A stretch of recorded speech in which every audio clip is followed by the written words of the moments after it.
సంతోషించుడి యెరూషలేము నివాసులారా,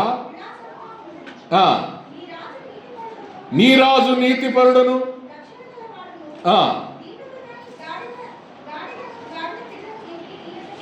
చూడండి, గాడిద పిల్లనెక్కి నీ యొద్దకు. జకరియా 450 సంవత్సరాలకి 500 ముందు సంవత్సరాలుగా చెప్పాడు ఈ ప్రవచనాన్ని. ఇదే ప్రవచనం ఎప్పుడు నెరవేరింది? యేసు ప్రభువు ఈ లోకానికి మొదటిసారి వచ్చినప్పుడు 500 సంవత్సరాల తర్వాత. అందుకే మత్తయ్య, మార్కు, లూకు, జాను అందరూ కూడా శిష్యులు రాశారు ఈ యొక్క సన్నివేశాన్ని. అందుకే ప్రియులారా, సియోను నివాసులారా, సియోనులో ఉండే దేవుని నివాసులారా, బహుగా మీరు సంతోషించాలి. ఎందుకు సంతోషించాలి? యెరూషలేము నివాసులారా, యెరూషలేము అంటే దేవుని ఇల్లు, రొట్టెల ఇల్లు. యెరూషలేములో ఉండే నివాసులారా, మీరు ఉల్లాసంగా ఉండండి, సంతోషంగా ఉండండి, ఉల్లాసంగా ఉండండి. రెండవది, నీ రాజు నీతిపరుడు. ఇది మనం ఆరాధించాల్సింది. ఇది ఎందుకండి? నీతిపరుడు రాజు. రెండవది, రక్షణ గలవాడు. ఇప్పుడు ధీరుడై ఉన్నాడు. గాడిదనెక్కి నీ ఎద్దకు వస్తున్నాడు, తగ్గించుకొని ధీరుడై సాత్వికుడై నీ ఎద్దకు వస్తున్నాడు ఆ గాడిద పిల్లనెక్కి. అందుకే ఆ యొక్క దీనత్వాన్ని చూపిస్తుంది. కాబట్టి మొట్టమొదట మనం జ్ఞాపకం చేసుకొని ప్రభువుని ఆరాధించాల్సింది ఏంటంటే, నీ రాజు నీతిపరుడు. మొట్టమొదటిది ఏంటండి? నీతిపరుడు, రైచస్ కింగ్. మన రాజు ఎవరు? నీతికి రాజు. నీతికి రైచస్ అంటే నీతికే రాజు. నీతికి రాజు అయిన మన దేవుణ్ణి ఎందుకు నీతికి రాజు అయ్యాడు ఆయన అంటే? నీతి అంటే ఏంటండి? నీతి అంటే ఏమంటారు ఈ లోకంలో? అమ్మా చెప్పండి, పర్లేదు. నీతిగా ఉన్నాడంటే ఏమంటారు? నిజాయితీగా. వెరీ గుడ్, నిజాయితీ. నాకు వినపడలేదు, చెప్పండి. అందుకే మళ్ళీ నిజాయితీ పరుడు అని అర్థం. నీతిగా జీవిస్తున్నాడంటే ఇతనిలో న్యాయాలు పాటిస్తున్నాడు, నీతి న్యాయాల కర్త, నీతిగా ఉన్నాడు, నిజాయితీగా ఉన్నాడు, అతనిలో ఏమీ లోపమేమీ లేదు, పరిశుద్ధంగా తను తాను పవిత్రపరచు. ఇలాంటి లక్షణాలను ఉన్నాడు, నీతిగా ఉన్నాడంటాడు నీతిపరుడు.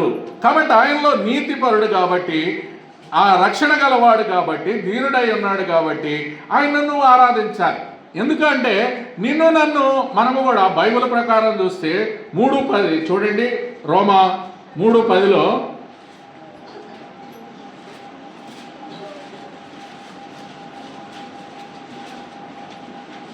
రోమీయులకు రాసిన పత్రిక 3:10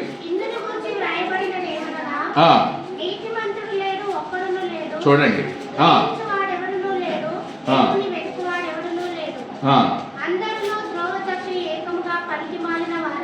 అందరూ త్రోవ తప్పి ఏకముగా అంటే నీతిమంతుడు లేరు ఒక్కరు కూడా. ఈ లోకంలో ఎవరు లేరండి నీతిమంతుడు. ఒక్కడు కూడా. అనీతిమంతులే ఉన్నారు, ఒక్కడ కూడా లేరంట. అందరూ త్రోవ తప్పిపోయి ఇష్టానుసారంగా దిగుతున్నారు, పనికిమాలిన వారయ్యారు. మేలు చేయవాడు లేడు, సమాధి మోసాలు చేస్తున్నారు, శపించుట, పగ,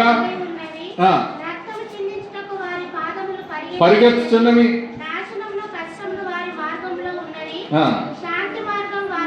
ఎరుగరు,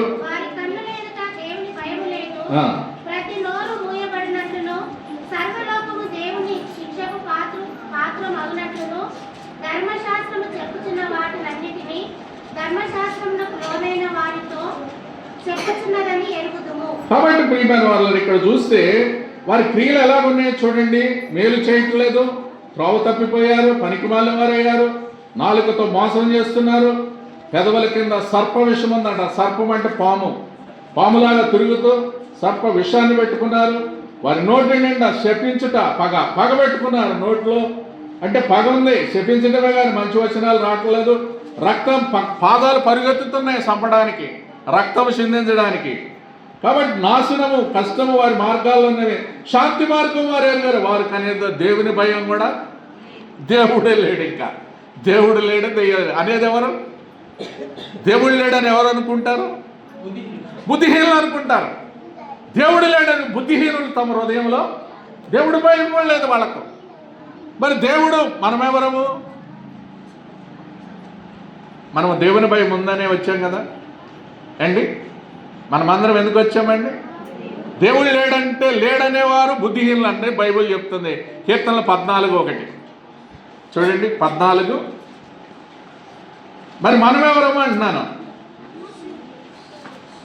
దానికి మీరు చెప్పాలి. దానికి చెప్తే మళ్ళీ మనం చదివిన కానీ మీరు చెప్పకపోతే చదివాల్సి వస్తుంది. ఎందుకు నేనంటే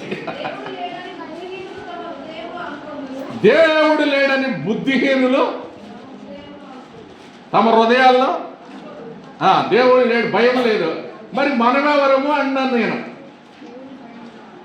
వారు చెడిపోయిన వారు, అసహాయ కార్యములు మేలు చేయవాడు లేడు ఒక్కడును, వివేకం కలిగి దేవుని వెతుకువారు కలరేమని యెహోవా ఆకాశం నుండి నరులను వారు దారి తొలగి బొత్తిగా మేలు చేయవారు లేరు ఒక్కడైనను. చూడండి, ఒక్కడైనా లేడంట. బుద్ధిహీనులు తమ హృదయాలు అనుకుంటారు. నేను అందుకన్నాను, ఇక్కడికి మనం వచ్చినామంటే మనమెవరము చెప్పరా? ఉన్నాడని, అది దేవుడు ఉన్నాడని, తన్ను వెతుకు వారికి ఫలము దయచేవాడని నమ్మాలి కదా. నమ్మినాం కాబట్టి మనం వచ్చినాం. మనం ఇక్కడికి ఎందుకు వచ్చాం? దేవుడు ఉన్నాడని. ఫిబ్రవరి 11:6 చూడండి. మనం ఎందుకు వచ్చాం ఇక్కడికి? దేవుడు ఉన్నాడని వచ్చాం. దేవుడు లేడనేవారు బుద్ధిహీనులు అని బైబిల్ చెప్తుంది. 11:6 దేవుడు ఉన్నాడని, అసాధ్యము దేవుని యొద్దకు వచ్చువాడు ఆయన ఉన్నాడని. కాబట్టి మనమందరం దేవుని దగ్గరకు వచ్చినాం. ప్రియులారా, నువ్వు నేను మరి అనీతిమంతులమే. మరి మనలో నీతి లేదు, ఒక్కరు కూడా లేడు. మన పరిస్థితి అది ఇప్పుడు చదివినంత ప్రకారం. అందుకే బైబిల్ ప్రకారం చూస్తే మనకు స్వనీతి ఉంది, నీతిమంతుడు లేడు ఒక్కడ కూడా. మరి ఇలాంటి దారి తప్పిన నీకు నాకు కూడా ఆయన నీతిగా తీర్చడానికి ఈ లోకానికి వచ్చాడు. అది ప్రభు ఎందుకు ఈ లోకానికి వచ్చాడు? మొదటిసారి అంటే 2 సార్లు. రెండోసారి ఆయన రాజులకు రాజుగా రాబోతున్నాడు. మొదటిసారి ఎందుకు వచ్చాడు ఆయన ఈ లోకానికి? నిన్ను నన్ను నీతిగా తీర్చడానికి. ఆ నీతిపరుడు, ఆ దేవాది దేవుడి లోకానికి అరుదించాడు. అది నీతిగా తీర్చడానికి వచ్చాడు ఆయన నిన్ను నన్ను. మనం అనీతిమంతులము, స్వనీతితో ఉన్న పాపం ఉంది, మోసం చేస్తున్నాం, మనలో భయం లేదు, భక్తి లేదు, దేవుడు లేడు అంటున్నాం. ఇష్టానుసారంగా తిరిగే మనలను మన ఎడల తన కృపా కనికరాలు చూసి, మనల్ని తేరు చూసి, నా బిడ్డలు ఇలాగున్నారని చూసి తేరు చూసి, ఆ దేవాది దేవుడు ఆ తండ్రి పక్కనుండి తను తాను తగ్గించుకొని రిక్తుడుగా అందుకు ఈ లోకానికి వచ్చాడు. ఎందుకు వచ్చాడు చూడండి, ఫిలిప్పీలకు రాసిన పత్రిక. ఆయన రావడానికి కారణము అందుకే ఈ జ్ఞాపకం చేసుకొని నీతిమంతుడిగా మనల్ని తీర్చడానికి వచ్చాడు అంటున్నాం. నీతిపరుడు మన దేవుడు, నీతిపరుడు జ్ఞాపకం చేసుకుంటున్నాం. అందుకే ఫిలిప్పీ 2:5 ప్రకారం క్రీస్తు యేసునకు కలిగిన ఈ మనసును చూడండి, ఆయన దేవుని స్వరూపము కలిగిన వాడై ఉండి దేవునితో సమానంగా ఉండుట విడిచిపెట్టకూడని భాగ్యమని ఎంచుకొనలేదు గాని మనుష్యుని పోలికగా పుట్టి దాసుని స్వరూపము ధరించుకొని చూడండి తను తాను రిక్తునిగా చేసుకుంటూ రిక్తుడైపోయాడు. తను తానంటే తన కొరకు ఏమీ లేదు. అంత కలిగిన దేవుడు, సమస్తం కలిగిన ఆ గొప్ప దేవుడు, భూమి ఆకాశము సముద్రములు ఆయనవే, సమస్తము కలిగిన దేవుడు తన్ను రిక్తునిగా చేసుకుని, కానీ రిక్తుడవడం అంటే ప్రియులారా భయంకరము. అందుకే మనుషుని పోలిక దాసుని స్వరూపం ధరించుకొని తను తాను రిక్తుడైపోయాడు నీ కొరకు నా కొరకు. మరియు ఆయన ఆకారమందు మనుషుడుగా కనబడి మరణము పొందినంత గనక శిలువ మరణం పొందినంతగా విధేయత చూపినవాడే తను తాను చూడండి తగ్గించుకున్నాడు. తగ్గించుకొని ఈ లోకానికి వచ్చి పశువుల పాకలో పుట్టాడు. అందుకొచ్చాడు ఈ లోకానికి. రిక్తుడైపోయాడు నీ కొరకు నా కొరకు. రిక్తుడై సమస్తాన్ని కోల్పోయి, ఆ మహిమను ఆకారాన్ని కోల్పోయి, నిరాకురుడైపోయి నీ కొరకు నా కొరకు ఈ లోకానికి వచ్చాడు. వచ్చిన వారు మనలో ఉన్నది ఏంటంటే, మనల్ని ఏమి చేయడానికి వచ్చాడు ఆ నీతిపరుడు అంటే. అందుకే మీరు చూడండి, పిలాతు కూడా ఏమన్నాడు? ఆ నీతిమంతుని నాకేమి ఆయనలో చేతులు కడుక్కున్నాడు. ఆ భార్య కూడా అన్నాయి, ఆ నీతిమంతుని జోలికి పోవద్దు. చూడండి సాక్ష్యం ఈ లోకములో. ఆ యొక్క శతాధిపతి కూడా ఆ పొడిసేటప్పుడు తాను చనిపోయేటప్పుడు అన్నాడు, ఆ నీతిమంతుని అన్నాడు ఆయన కూడా, ఆ నీతిమంతుని రక్తం మొరపెడుతుంది అన్నాడు. చూడండి, ఆయన నీతిమంతుడు, ఆయనలో పాపమేమి, అందరూ ఒప్పుకున్నారు. ఆయనకు విరోధులైన వారు శతాధిపతి ఏమి, పిలాతేమి, ఆయన అప్పగించడానికి సంపగించిన ఆయన భార్య ఏమి, అందరూ కూడా నీతిమంతుడని ఆయన ఒప్పుకున్నారు ప్రియులారా. అందుకే ఆ నీతిమంతుడు, మనం అంటే అనీతిమంతులము, స్వనీతి. మరి మళ్ళను ఎందుకు వచ్చారు? 1 యోహాను 1:9 ప్రకారం మళ్ళను తను ఏమి చేయడానికి వచ్చాడంటే చూడండి, అందుకు ఆయన కొన్ని సుగుణాలు కలిగి మనము ప్రభువుని ఆరాధన చేయాలి. మనలో ఉన్నది అని మనము నీతిమంతుడుగా లేవన్నాం, మరి ఆ నీతిగా ఎలా తీర్చాడు? చూడండి, మన పాపములను మనము ఒప్పుకొని నేడల ఆయన నమ్మదగిన వాడును, క్షమించి చూడండి సమస్త దుర్నీతి పవిత్రులుగా చేయి. ఆ నీతిమంతుడు ఏం చేశాడు? ఇప్పుడు మనలను పవిత్రులుగా చేశాడు. చూడండి, తాను రిక్తుడే అవటమే కాదు, తగ్గించుకొని సమస్తాన్ని కోల్పోవటమే కాదు, రెండోదిగా తాను మనలను పవిత్రులుగా చేయడానికి, నీతిమంతులుగా తీర్చడానికి ఆయన ఈ లోకానికి చూడండి. కాబట్టి మన పాపాలను మనం ఒప్పుకునేలా ఆయన నమ్మదగిన వాడును, నీతిమంతుడు. ఆయనలో పాపమేమి, ఆయన నీతిమంతుడు. కాబట్టి ఆ నీతిమంతుడు జ్ఞాపకం చేసుకొని ఆయన మన పాపాలను క్షమించి సమస్త దుర్నీతి నుండి మనలను పవిత్రులుగా చేస్తాడు, నీతిమంతుడు. అందుకే నీతిగా తీర్చడానికి ఈ లోకం. అందుకే దాకా పాడ, నీతిహీనుడనైనా నాకు నీతి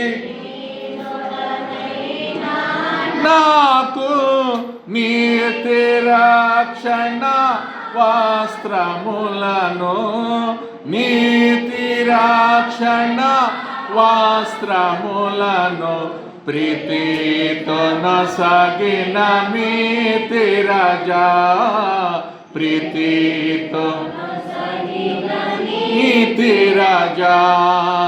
జై జై యేసు రాజా, జై జై రాజాది రాజా,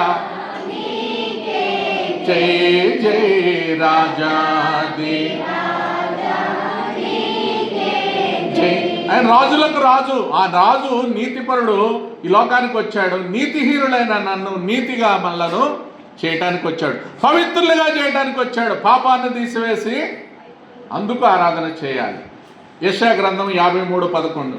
ఇంకొక మాట, ఎందుకు వచ్చాడు? ఆయన నీతిమంతులను, మనం అనీతిమంతులను మనల్ని ఏం చేశాడో చూడండి ప్రియులారా. యెషయా 53:11. అతడు తనకు కలిగిన వేదనను చూచి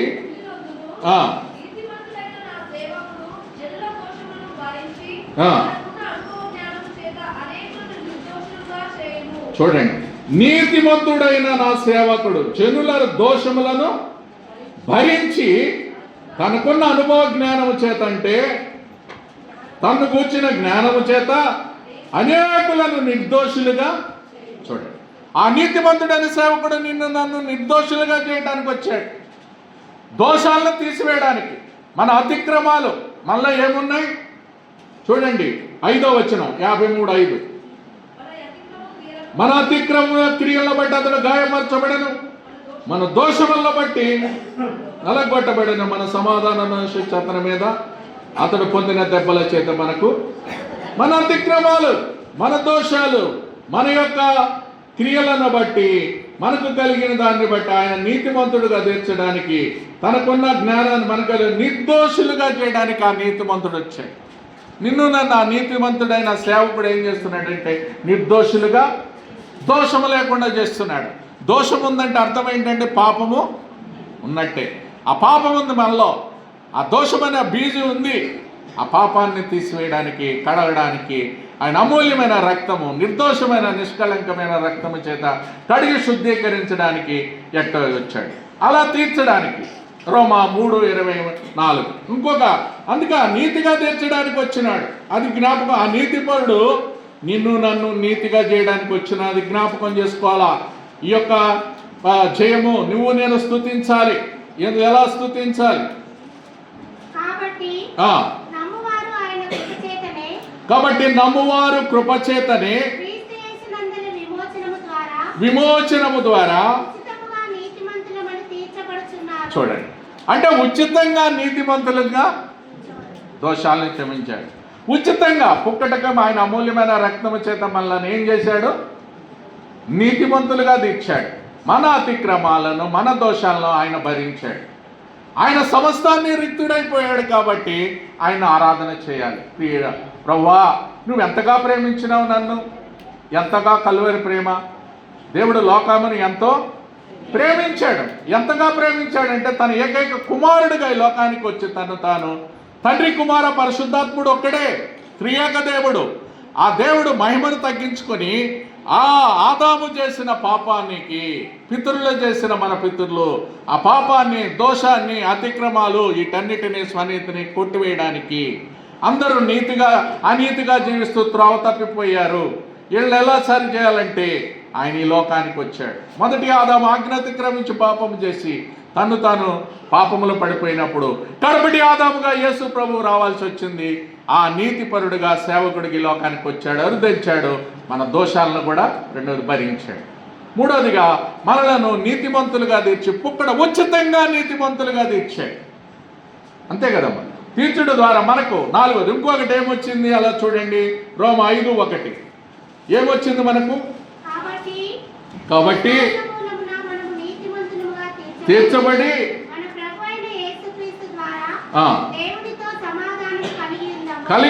కలిగి ఉన్నాం. ఇప్పుడు నీతిమంతులుగా తీర్చడం ద్వారా మనకేమి ఇచ్చాడు? సమాధానం ఇచ్చాడు. అంతవరకు సమాధానము లేదు, మనకు శాంతి లేదు, నెమ్మది లేదు, మన హృదయంలో కలవరం, దుష్టులు లేదు. ఇప్పుడు ఇష్టానుసారంగా తిరుగుతున్నాం. మన పాపములో జీవిస్తున్న మనలను, ఈ పాపాలను తీసివేయడానికి ఆయన పరిశుద్ధుడికి లోకానికి వచ్చాడు. పవిత్రుడిగా చేశాడు. ఆ నీతిమంతుడు దోషాలను భరించాడు, శిక్షణ భరించాడు, ఉచితంగా కృపచేత రక్షించాడు, నీతిగా తీర్చినాడు. అంత మాత్రమే కాదు, అనీతిమంతుల మన ఏళల తన సమాధానాన్ని ఇచ్చాడు. ఆ శాంతిదాత సమాధానాన్ని హృదయంలో కూడా ఇచ్చాడు. అందుకు ఆయన నీతిపరుడయ్యాడు ప్రియులారా. అందుకు ఆ నీతిపరుడు ఇప్పుడు నువ్వు హోసన్నా జై ఆయన అట్టలపరిచి ఆ నీతిపరుడిని ఎందుకు గాడిద మీద ఎక్కించారంటే అదే వాహనం ఆయనకు. ఇప్పుడు 2 శిష్యులకు చెప్పారు, 2 ఎందుకు తెమ్మన్నారు? 1 తేవచ్చు కదక్క.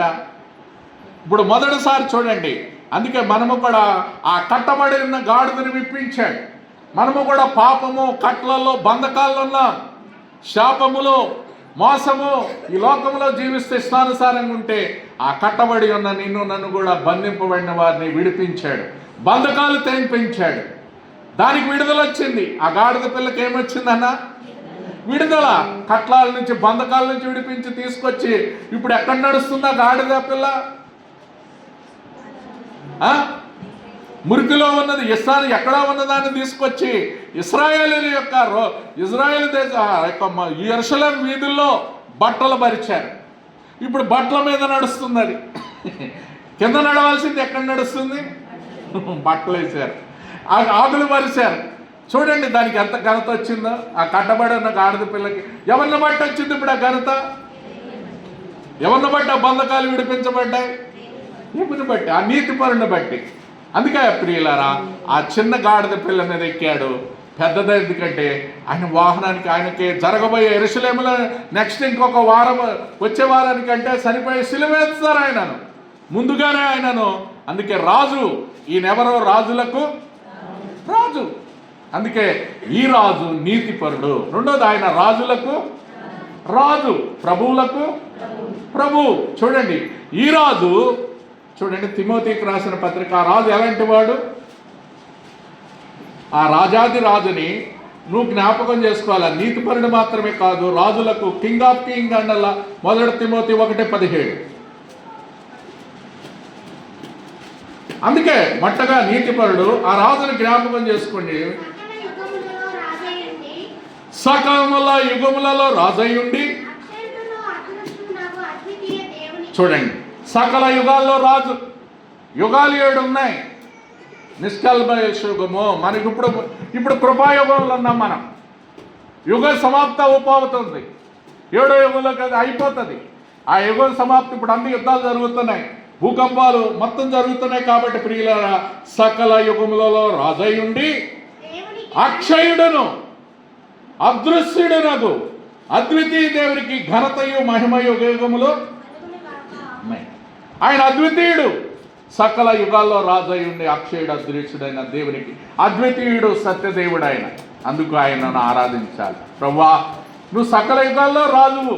6వ అధ్యాయము 1 తిమోతి 6 చూడండి. ఎందుకంటే ఆ రాజు 15 శ్రీమంతుడును అద్వితీయుడు సర్వాధిపతి యుక్త కాలములందు ఆ. ఆ ప్రత్యక్షతను కనపరచును. ఆ. ఆ సర్వాధిపతి రాజులకు రాజును ఆ. ప్రభువులకు ప్రభునై ఉన్నాడు. చూడండి, ఆ సర్వాధిపతి రాజులకు రాజు, ప్రభువులకు ప్రభు. అందుకే ప్రియులారా, ఆయన జ్ఞాపకం చేసుకొని ఆ నీతి పరుని మనల్ని కూడా మన స్వనీతి తీసేసి నీతిగా తీర్చినాడు. మన పాపాన్ని తీసివేశాడు. ఆయన అమూల్యమైన రక్తం కార్చినాడు. అందుకు తన స్వరక్తం ఇచ్చి సంపాదించి మనల్ని, అందుకే మన దోషాలన్నీ నిర్దోషులుగా తీర్చింది. మనలను నీతిమంతులుగా పవిత్రులుగా చేశాడు. ఆ నీతిమంతుడు ఏం చేశాడు? మనలను అనీతిమంతులను నీతిమంతులుగా తీర్చాడు. పవిత్రునిగా ఆయన రక్తంతో మనలను పవిత్రులుగా, యేసు రక్తము ప్రతి పాపము నుండి మనల్ని పవిత్రులుగా చేసింది. నీ పాపము, నా శాపము అంతా కూడా, మన దోషాలు, మన అతిక్రమాలు అన్నింటినీ ఆయన భరించినాడు. అందుకే ఆయన మన అతిక్రమాల కొరకు, మన దోషాల కొరకు ఏమైపోయాడు? మన అతిక్రమముల కొరకు, మన దోషముల కొరకు మన నాదుడు శిక్షనుందే, మనకు స్వస్థత కలిగే. మన నాదుడు మనకు స్వస్థత కలిగే, మనకై యేసు మరణించే, మన పాపముల కొరకై నిత్య జీవము చుటకే, సాక్షుండు సజీవుడాయే, నిత్య సాక్షుండు. కాబట్టి ఆ దేవుడు మహిమ కలిగిన దేవుడు, మన అతిక్రమాల కొరకు. అందుకు జ్ఞాపకం చేసుకోవాలి, ప్రభువును ఆరాధన చేయాలి. నీ రాజు సియోను కుమారి సంతోషించు. కుమారి అంటే ఎవరు? ఓ సియోను కుమార్తె కన్యక. కన్యక అంటే సంఘం. కన్యకనేమో ఎవరు? సంఘమే, నువ్వు నేనే. ఆ రక్తము చేత విమోచించబడిన కన్యకమే మనము. ఆ కన్యకగా ఓ సియోను కుమారి, కన్యకగా ఉన్న కుమారి సంఘానికి చెప్తున్నాడు, నీవు నీ రాజు నీతిపరుడు, నీ రాజు పరిశుద్ధుడు, నీ రాజు రక్షణ కలిగిన వాడు. ఆ రాజు ఎలాగొస్తున్నాడు? గొర్రెపిల్ల నెక్కి, చిన్న గొర్రెపిల్ల. ఇప్పుడు అదే ఆ గొర్రెపిల్ల భారం. అందుకే సాత్వికుడు. ఆయనలో ఏముందండి? సాత్వికమైన మనసు, దీన మనసు ఉంది. సాత్వికుడు అంటే సాఫ్ట్నెస్. ఎంత సాత్వికుడో చూడండి. అందుకే అంటాడు మత్తయి సువార్త 11:28 చూడండి. ఆయన ఎలాంటి సాత్వికుడు? అందరినీ ఈ యొక్క 11:27 ప్రయా నా తండ్రి చేత నాకు అప్పగింపబడి ఉన్నది. ఏదమ్మా? 28 చదవండి, పర్లేదు. ప్రయాసపడి భారం మోసుకొనిస్తున్న సమస్త జనులారా, నా యొద్దకు రండి, ఆ. నేను మీకు విశ్రాంతి కలుగజేతును. కలుగజేతును. నేను సాత్వికుడను. చూడండి, ఈ రాజు ఎలాంటి వాడు? సాత్వికుడు, సాత్వికమైన మనసు కలిగిన సాత్వికుడను దేని మనసు గలవాడును కనుక మీ మీద నా కాడి ఎత్తుకొని ఆ. నా యొద్ద నేర్చుకొనుడి. నేర్చుకొనుడి. అప్పుడు మీ ప్రాణములకు విశ్రాంతి దొరుకును. ఆ. ఏలైనగా నా కాడి సులువుగాను భారముగాను తేలికగాను ఉన్నది. ఇప్పుడు ఎలాగైనా నా కాడి చాలా సులువుగాను, నా భారం తేలికగా ఉన్నాయి. నేనేం భారం, నీ మొయలేని భారం నీ మీద పెట్టను. అందుకే ప్రియులారా, ఆ రాజు సాత్వికుడు, దేన మనసు కలిగిన వాడు ఆయనే గనుక మీ మీద నా కాడి ఎత్తి నా యొద్ద నేర్చుకున్నాడు అన్నాడు. కాబట్టి ఆయన కాడి చాలా తేలిక, సులువు, భారము కాబట్టి ఆయన దీన మనసు కలిగిన వాడు, రక్షణ కలిగినవాడు. ఆ రక్షణ నీకు నాకు ఇచ్చాడు, గొప్ప రక్షణతో అలంకరించాడు. ప్రియమైన సహోదరి సహోదరుడా, ఈ యొక్క ప్రభుదినాన దేవుని మందిరానికి వచ్చినావు, మంచిది. ఆ దేవాది దేవుడు రిక్తుడైపోయాడు నీ కొరకు నా కొరకు, తన అమూల్యమైన రక్తం కాచినాడు, తను ఎంతగానో దీనపరుడైపోయాడు. ఎందుకు ఆయన దేవాది దేవుడు ఈ లోకానికి వచ్చాడంటే ఆ నీతిపరుడు ఆ యొక్క మనాతిక్రమాల కొరకు తను తాను తగ్గించుకొని నీ కొరకు నా కొరకు ధీనుడైపోయినాడు. ఆ ధీనుడైన రాజును మరి నువ్వు ఎలాగుంటున్నావు? ఒకసారి మరి ఆ రాజ్యానికి వారసులుగా చేసినందుకు ప్రభువును మనం ఏం చేయాలి? ఆరాధించాలి. అది ఎందుకంటే ఆరాధనే శ్రేష్టమైనది. ఆ రాజు గొర్రెపిల్లనేది కాకుండా చిన్న గాడిదను ఎక్కొచ్చాడు. అందుకే తండ్రి పెద్ద గాడిద పక్కనుంది. ఆ పెద్దది దేనికంటే తండ్రిని చూపిస్తుంది. తండ్రి అయిన దేవుడు ఆ పెద్ద గాడిద మీద అలాగ వస్తుంటాడు, కుమారుడైన దేవుడు చిన్న గాడిద మీద. చూడండి, తండ్రి ఉన్నాడు, కుమారుడు ఉన్నాడు, పరిశుద్ధాత్ముడు, త్రియేక దేవుడు. ఆది నుంచి కూడా ముగ్గురు కలిసే ఉన్నారు. వాళ్ళు వేరు కాదు. తండ్రి, కుమార, పరిశుద్ధాత్ముడు ఒక్కటే దేవాది దేవుడు. అందుకే ప్రియులారా, ఆ దేవాది దేవుణ్ణి మనకు అప్పగించినందుకు మనము ఆయన జ్ఞాపకం చేసుకుని రండి. అది మొదట చదువుదాం. జకరియా 9:9. ఆ ప్రవచనము 450-500 సంవత్సరాల తర్వాత నెరవేరింది. అదే మత్తయ్య, మార్కు, లూకా అందరూ కూడా జ్ఞాపకం చేసుకొని ఈ రాజు సియోను కుమారి సంతోషించు, ఉల్లాసించు, నీ రాజు హోసన్నా జయ అని పాటలు పాడుతూ దేవుణ్ణి స్తుతిస్తున్నారు. మరి నువ్వు ఆయన ఆరాధన చేయాలి. కాబట్టి జకరియా 9:9లో ఒకసారి అందరం కూడా 9:9 జ్ఞాపకం చేసుకుందాం. ప్రియులారా, బైబిల్ ఉన్న వారందరూ ఆ వచనాన్ని తీయండి. జకరియా గ్రంథం 9:9 అందరం చదువుతాం. సియోను నివాసులారా బహుగా సంతోషించండి, యెరూషలేము నివాసులారా ఉల్లాసంగా ఉండండి. నీ రాజు నీతిపరుడును. రెండవది, రాజు నీతిపరుడు. ఆయన నీతిపరుడు అంటానికి 5 చూశాం. ఆ నీతిపరుడు వల్లను నీతిగా తీర్చినాడు, అమూల్యమైన రక్తం చేత పవిత్రునిగా చేశాడు, మన దోషాలు భరించాడు, మన యొక్క పాపములను రిక్తుడైపోయాడు. మనకు ఆ నీతిపరుడు సమాధానాన్ని కూడా ఇచ్చినాడు, ఉచితమైన కృప చేత నీతిగా తీర్చినాడు. 5 జ్ఞాపకం చేసుకుందాం. ఆ నీతి కలిగిన రాజు నీతిపరుడు మనలను నీతిగా తీర్చినాడు, గొప్ప రక్షణతో అలంకరించినాడు. రక్షణ గలవాడు దీనుడనై గాడిదను పిల్లను ఎక్కి నీ యొద్దకు. మరి ఆ రాజు నీ వద్దకున్నాడా? ఆ రాజు నీలో ఉన్నాడా? ఆ రాజు నీలో ఉంటే ప్రైజ్ లార్డ్ ఆరాధన చేస్తాం. లేకపోతే ఇప్పుడైనా ఆ రాజును ఏం చేయాలి? హృదయంలో చేర్చుకో. ఆ రాజును నీ రాజుగా అంగీకరించు. అందుకే ఆ రాజును ఏం చేశారంటే చాలామంది తృణీకరించారు. ఏమా, ఈ లోకంలో మీరు ఇందాక చూస్తాం, రాజులకు రాజు, ప్రభువుల ప్రభు అన్నాం. మరి మొదటగా మాకు రాజు కావాలన్నారు. ఎవరు? ఇశ్రాయేలు ప్రజలు. అంటే దేవుడు ఎవరిని ఇచ్చారు? సౌలుని ఇచ్చాడు. ఆ సౌలు ఇష్టానుసారంగా తీసి ఇష్టానుసారంగా పరిపాలించి ప్రజలను నాశనం చేశాడు, శపించిన దాన్ని. అందుకే ఆ రాజును తిరస్కరించాడు దేవుడు. రాజులకు అందుకే దావీదు ఆయన్ని పిలిచాడు, ఎన్నుకున్నాడు దావీదును. అందుకే దావీదు కుమారునికి జయం. అందుకే మనుషులు ఏం చేస్తారంటే స్వనీతిగా ఉన్న వారిని వారి ఇష్టానుసారిగా రాజును ఎన్నుకుంటారు. చూడండి, మొదటి సమయంలో ఆ రాజును తిరస్కరించారు. తిరస్కరిస్తే మనకు నష్టపోతావు నువ్వు నేను. మొదటి సమయాలు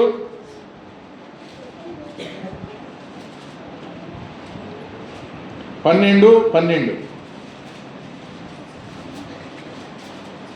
దేవుడే రాజుకుంటే వాళ్ళకి అంగీకరించట్లేదు. మొదటి సమయాలు 12:12. అయితే అమోరీయుల రాజైన యెహోషు మీ మీదికి వచ్చుట, మీరు చూడగానే మీ దేవుడైన యెహోవా మీకు రాజై ఉన్నాను. చూడండి, ఈ యొక్క మీ మీదికి వచ్చుట మీరు చూడగానే మీ దేవుడైన యెహోవా మీకు రాజై ఉన్నాడు. ఆయన కాదు, రాజు మిమ్మల్ని ఏలునని మీరు నాతో చెప్పితిరి. కాబట్టి మీరు కోరి ఏర్పరచుకున్న రాజు ఇతడే. యెహోవా ఇతనిని మీ మీద రాజుగా నిర్ణయించి ఉన్నాడు. చూడండి, ఎవరిని చూపిస్తున్నాడు? సౌలు రాజుని చూపిస్తున్నాడు. ఇక్కడ సమూయేలు అన్నాడు, మీ దేవుడైన యెహోవా మీకు రాజు అయి ఉన్నను. దేవుడే యెహోవా రాజుగా ఉన్నాడు. వాళ్ళకి యెహోవా రాజుగా ఉంటే వాళ్ళకి యెహోవా రాజు వద్దని మాకు ఎవరు కావాలంటున్నారు? ఈ గుర్రాల మీద ఎక్కే రాజు, ఈ లోకరాజు కావాలంటున్నారు. సౌలుని రాజుగా కోరుకున్నారు. దేవుడు ఆజ్ఞ తిరస్కరించి సమూయేలుకు వ్యతిరేకంగా చేశాడు. సమూయేలు శంగుపట్టిని లాగాడు. చూడండి, ఈ లోకరాజులు ఘనతను మిమ్మల్ని హింస పెడతారు. ఈ లోకరాజులందరూ ఏం చేస్తున్నారండి? ఏనా ఈ లోకంలో ఉండే రాజులు, దేవుడే రాజుకుంటే మనకేం భయం లేదు. ఇప్పుడు ఈ లోకానికి రాజులు వచ్చి మనల్ని ఎంత హింస పెడుతున్నారు, కొడుతున్నారు, జైలు వేస్తున్నారు. నువ్వు బయటకు వస్తే నిన్నేం చేస్తున్నారు? నీ దేవుడు కాదు అంటున్నారు. మీ దేవుడు చూడండి, నీకు ఆరాధించుకోవడానికి కూడా నీకు స్వేచ్ఛ లేదు, నీకు స్వతంత్రం లేదు. ఈ లోకంలో ఉన్న రాజులు చూడండి ఎంత భయంకరంగా పరిపాలిస్తున్నారు. ఈ లోకంలో ఉన్న రాజులు నిన్ను ఏం చేస్తున్నారు? హింస పెడతారు, చంపుతున్నారు, జైల్లో పెడుతున్నారు, బాధ పెడుతున్నారు. దేవుడే రాజుగా ఉంటే వీళ్ళకి ఇష్టము లేదండి. అంత భయంకరంగా చేస్తున్నారు ఇప్పుడు. అందుకే వాళ్ళు ఇష్టానుసారంగా పరిపాలిస్తున్నారు. ఈ లోకరాజు ఈ లోక ఘనతలే కోరుతున్నారు. దేవునికి వారి ఘనత ఇష్టం లేదు. అందుకే దేవుడు ఆ సౌలు రాజును అంత బాధ పెడతారు. గుర్రాలెక్కి మిమ్మల్ని చంపుతారు, మీ పిల్లల్ని హింస పెడతారంటే కూడా నమ్మల. మాకు ఆ రాజు కావాలని కోరుకున్నా. చివరికి దావీదు చివరికి ఆయన తిరస్కరించి శపథమైన దాన్ని ఉంచుకొని ఆ యుద్ధంలో జయిస్తే మొత్తాన్ని నాశనం చేయమన్నాడు దేవుడు. కానీ ఆయన ఏం చేశాడు? శ్రేష్టమైన ఎద్దులు గాడిదలు ఉంచుకున్నాడంట, అరుపులు. ఎందుకు అలా ఉంచుకున్నాడంటే దేవుని ఆజ్ఞను ఆయన పాటించాల సౌలు రాజు. అందుకే దేవుడు తిరస్కరించి దావీదును రాజుగా చేసుకున్నాడు. అందుకే రాజును ఎన్నుకున్న తర్వాత నేను కోరుకున్న 16వ అధ్యాయం చూడండి. ఈ రాజును కోరుకున్నాడు. 1 సమూయేలు 16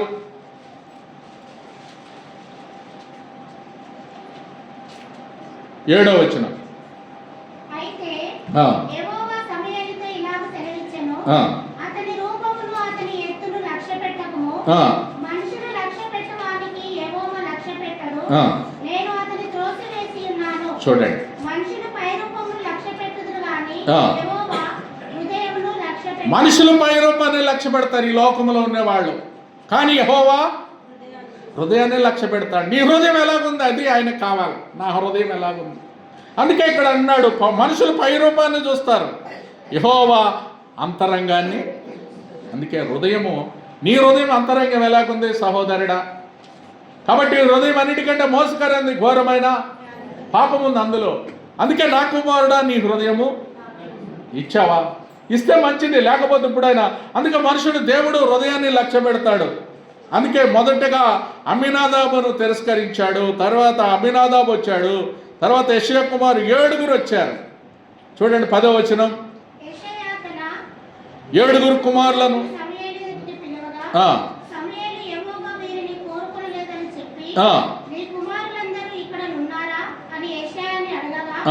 అతడు ఇంకను కడసారి వాడున్నాడు, అయితే వాడు గొర్రెలను కాయించున్నాడని చెప్పెను. అందుకు సమూయేలు, నీవు వాణ్ణి పిలువనంపించుము, అతడు ఇక్కడికి వచ్చే వరకు మనం కూర్చుందామని యెషయాతో చెప్పగా. చూడండి, దావీదు అడవిలో గొర్రెలు మేపుతున్నాడు. 7 ఉన్నారు ఇక్కడ. 7 కుమారులను తిరస్కరించాడు. అందుకే మనుషుల రూపాన్ని చూస్తారు. 6 అడుగులు పై ఉంటే ఓ ఇతనే కోరుకున్నాడు, ఇతనే మంచోడు అనుకుంటాం మనం. కానీ దేవుడు మనుషులు ఈ లోక హృదయాల్ని లక్ష్యపెట్ట తిరస్కరించాడు. 7 కూడా తిరస్కరించాడు. నేను ఏర్పరచుకోలేదన్నాడు. తర్వాత దావీదు కొరకు వెయిట్ చేశాడు సమూయేలు. 12 అతడు రాగానే చూడండి, అతడు ఎర్రని వాడును, చక్కని నేత్రములు గలవాడును, చూచుటకు సుందరమైన వాడునై ఉండెను. అతడు రాగానే నేను కోరుకున్నవాడు ఇతడే. నీవు లేచి వారిని అభిషేకించుమని యెహోవా సెలవీయగా సమూయేలు తైలపు కొమ్మును తీసి వాని సహోదరుల ఎదుట వానికి అభిషేకం చేసెను. నాటి నుండి యెహోవా ఆత్మ దావీదు మీదికి బలముగా వచ్చెను. తర్వాత సమూయేలు లేచి నాటి నుండి అభిషేకం ఉంది. దావీదుని దేవుడు ఏర్పరచుకున్నాడు, సౌలును తిరస్కరించు. అందుకే లోకరాజుల్లో మనము కూడా ప్రియులారా, మరి దావీదు దేవుని ఆత్మను పొందాడు, పరిశుద్ధాత్ముడు మనము పొందాడు. అందుకే రక్షణ నువ్వు నేను కూడా పై రూపాన్ని మనిషి దేవుడు లక్ష్య పెట్టాడు. నీ హృదయాన్ని లక్ష్య పెడుతున్నాడు దేవుడు. మరి నీ హృదయం దేవునికి ఇచ్చావా? ఈ రోత హృదయాన్ని, ఇది భ్రష్టత్వం, పాపములో ఉన్నాం, శాపములో ఉన్నాం, నరకములో ఉన్నాం, ఇలాంటి హృదయంలో ఉన్న వారిని దేవుడు అంగీకరించాడు. అందుకే దేవుడు ఎవరిని కోరుకుంటాడంటే, మనుషులు పై రూపాన్ని లక్ష్య పెడతాం, కానీ మనము అందంగా రూపం ఉంటే చూడండి, ఈ లోకంలో కూడా అందంగా ఉన్న వాళ్ళే పెళ్లి చేసుకోవాలంటారు, రూపాన్ని చూసి, అది చూసి. కానీ అంతరాత్మను చూసి చేసుకునేవారు ఎవరు లేరు. అందుకే దేవుడు అన్నాడు, అంతరంగమును పరిశోధిస్తాడంట. దేవుడు పై రూపాన్ని 7గురిని స్వీకరించాడు. 7 కుమారులు ఉన్నారు, సైన్యంలో ఉండేవాడు, పెద్ద ఆజానుబాహులు, అమినాదాబు, యెషయా కుమారులు 7గురిని కూడా దేవుడు అందరినీ తిరస్కరించాడు. తాను కోరుకున్నది దావీదు, నా హృదయానుసారుడు అన్నాడు. అందుకే ఆ రాజుగా దావీదును అభిషేకించాడు. దేవుని ఆత్మ దావీదుకు వచ్చింది కాబట్టి నాటి నుండి ఆయన నా హృదయానుసారుడయ్యాడు. అందుకే దావీదు కోరుకుంటే ఆయన రాజుగా చేస్తాడు, నిన్నైనా నన్నైనా. మళ్ళీ కూడా ఆయన ఏం చేశాడు, రాజులైన యాజక సమూహంగా చేర్చాడు. చూడండి, అది చదివి ఆరాధనకి వెళదాం. 1 పేతురు, నిన్ను నన్ను కూడా చేశాడు. మనము కూడా చాలా ప్రశస్తమైన వారం. 1 పేతురు 2:9. అందరికి కూడా వచనాన్ని చదువుదాం. పేతురు రాసిన, నిన్ను నన్ను కూడా దూరస్తులము వేరుకున్నాడు. 2:9 వచనం. అయితే మీరు చీకటిలో నుండి ఆశ్చర్యకరమైన తన వెలుగులోనికి మిమ్మల్ని పిలిచిన వాని గుణాతిశయములను ప్రచురం చేయి నిమిత్తము ఏర్పరచబడిన వంశమును, రాజులైన యాజక సమూహమును, పరిశుద్ధ జనమును ఉన్నారు. ఒకప్పుడు ప్రజగా ఉండగా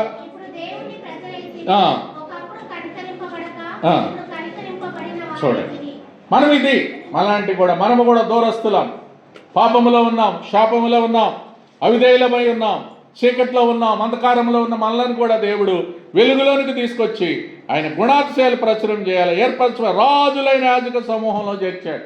నిన్ను నన్ను కూడా రాజుగా చేశాడు, రాజులైన యాజక సమూహంలోకి తీసుకొచ్చాడు.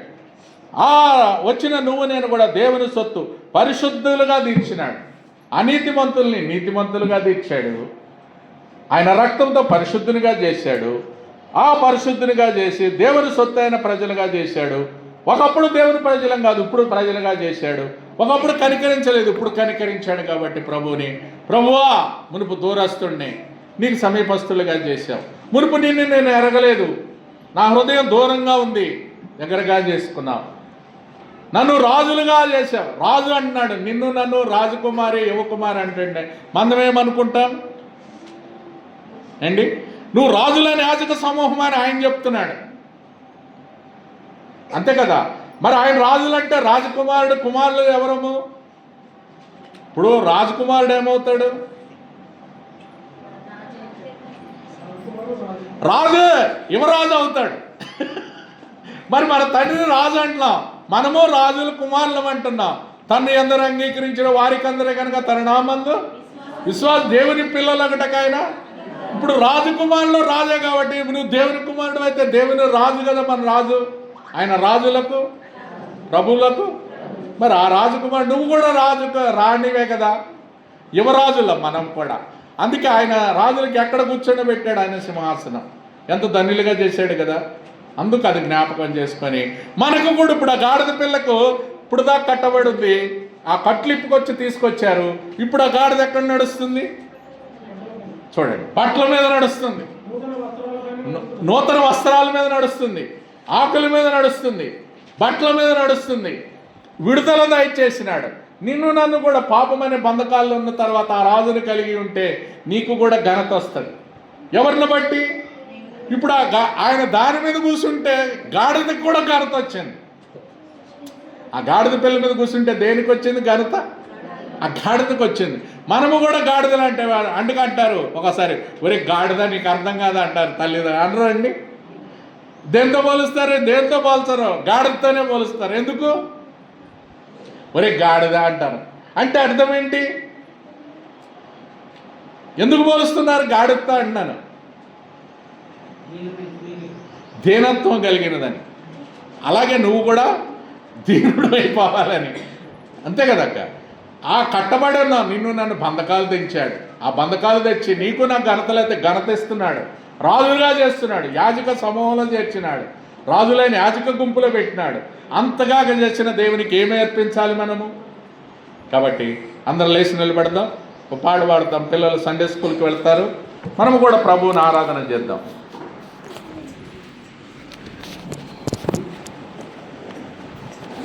అందరికి కూడా లేచి నిలబడదాం.